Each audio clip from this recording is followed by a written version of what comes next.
有意思的悬疑惊悚片，名为《无处可逃》。柯南看过吧？暴风雪山庄模式听过吧？这电影可谓是在此基础上更上一层楼。行了，听我讲吧。故事发生在翠花身上，她呢现在在这个戒毒所里待着呢，刚进来没多少天，就收到了妈妈病危的消息，当天晚上就偷摸溜出来了，开车上了路。由于妈妈住的医院离自己这儿很远，所以得走一段高速。这一上了高速啊，天气就变差了，开始下起了暴雪。在警察的劝导下，翠花在附近的一个服务区准备歇会儿脚，等雪停了再走。在服务区里面有4个人，一进门是躺在椅子上睡觉的小帅，然后还有老黑和金发，最后是坐在角落里的大壮。几个人呢都被困在了这里。翠花询问这个地方有没有网络，这时候老黑刚从外面进来，他告诉翠花，这个房子里面没有网络也没有信号，不过你可以在外面溜达溜达，尝试寻找一下信号源。说着呢，翠花就走了出去。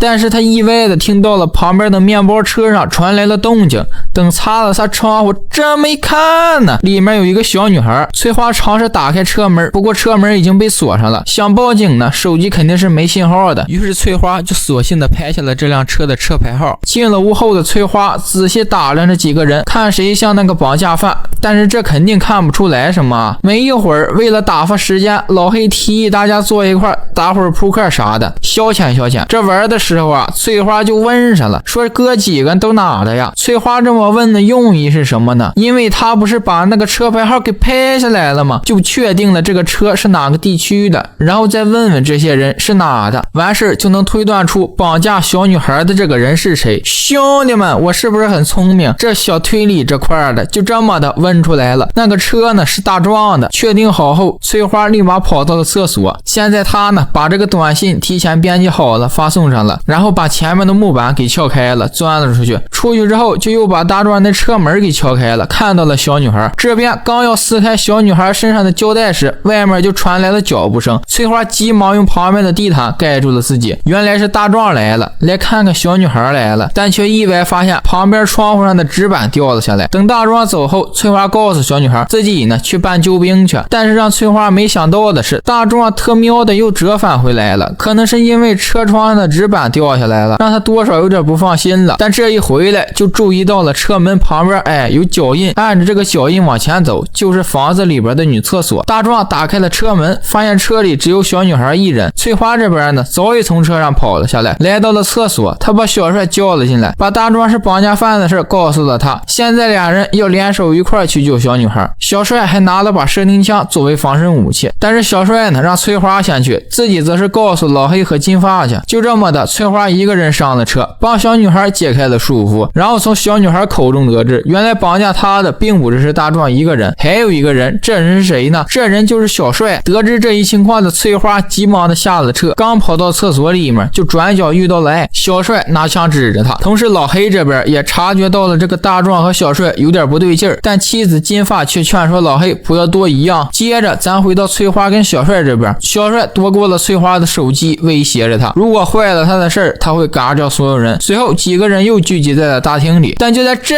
时候，小女孩居然跑出来了。小帅跟大壮简单的眼神交流了一下，示意让大壮出去。随后翠花看了一眼小帅后，就径直的走向了厕所里面，小帅也随之而赶来，不料遭到了翠花的袭击。两人在打斗的过程中，小帅身上的车钥匙掉了下来，接着小帅掐住了翠花的脖子。就当翠花即将被掐死时，大壮走了进来，他表示小女孩已经跑得无影无踪了，自己一个人找不到她。随后小帅松开了翠花，叫上她一起去寻找小女孩。走之前，翠花还不忘记捡起掉在地上的车钥匙。随后几个人就在这漫天雪地里寻找起了小女孩。找的时候，翠花这块突然停下来了，她将手电筒朝俩人照了上去，随后自己从坡上滚了下去。小帅无意间开了一枪，听到枪声后的老黑走了出去，在外面看到了小女孩躺在了雪地上，于是急忙将她抱进了房子子里，而翠花这边用调虎离山之计引走了俩人，自己则跑到了房子里面，把事情的来龙去脉告诉了夫妻俩人。他们现在呢就得带着小女孩开车离开。就在这时候，大壮跟小帅在外面威胁起了他们，说让他们交出小女孩，否则性命难保。老黑这块也挺聪明的，看到俩人奔房子走来时，向他们发出了警告，说我们也有枪。其实呢他们没有枪。随后翠花告诉老黑，他有俩人汽车的车钥匙，让老黑再威胁一下，说我们有你们的车钥匙，你们要是不想被冻死，就赶紧离开这里。俩人果然离开了，但是没一会儿又回来了，拎着个汽油桶干嘛呢？要把房子烧了。老黑见状，赶紧让翠花先把车钥匙藏起来。眼看俩人慢慢逼近，金发就劝老黑把小女孩给他们，不然咱们都会丧命。可老黑是个正义的人，怎么会做出那种苟且之事？大壮跟小帅把汽油都撒完了，现在就差点火了。就在这时候，小女孩突然醒来了，一眼就认出了金发。原来这个金发呢是小女孩他们家的佣人，所以他跟大壮、小帅也认识，并且串通好了，让他们绑架小女孩索要赎金，自己则袖手旁观不管，到时候拿来的米儿5分。见事情已经外露，金发急忙的跑到门口，告诉大壮跟小帅老黑没有枪。得知这一消息后，俩人急忙走了进来，同时金发用防狼喷雾喷向了翠花的眼睛。小帅询问老黑钥匙在哪，可老黑就是死活不说，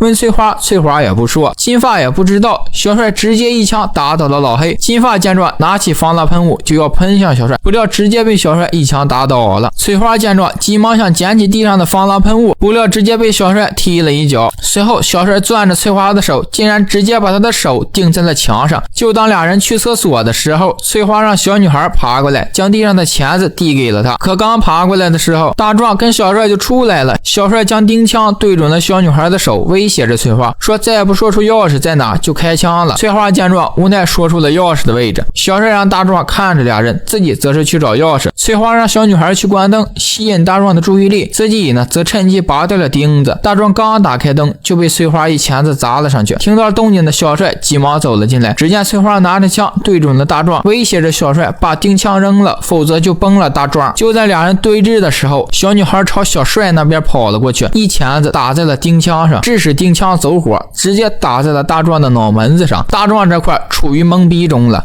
没反应过来呀！哎呦我的妈呀，这是打在我脑门上了吗？怎么一点痛感都没有啊，跟做梦似的。没一会儿，大壮直接倒地不起了。看到自己多年的好搭档、好哥们大壮嗝屁后，小帅十分的生气，拿着钉枪就走了出去。看到翠花和小女孩开车要走时，小帅直接用钉枪打爆了车胎，致使汽车撞在了木板上。随后，小帅一把火点燃了房子，然后就朝着汽车走去。同时，警察也赶了过来。就在这时候，翠花拿起了枪，直接打在了小帅的身上，但这一枪不足以致命。翠花这边刚准备下车补刀，但是这个警察呢，可能是把翠花当成了坏人，就让翠花把枪放下。见翠花迟迟不放下枪，自己呢就开枪了，打在了翠花腹部，翠花倒在了地上。然后小帅趁机捡起了枪，打死了警察，然后走到了翠花旁边，就在以为自己得逞时，不料翠花腰间还藏着一把刀，反派也死于话多。就这么的，小帅被翠花摸了脖。随后翠花爬到了警察旁边，拿起了对讲机打给了他的同事。电影到此结束。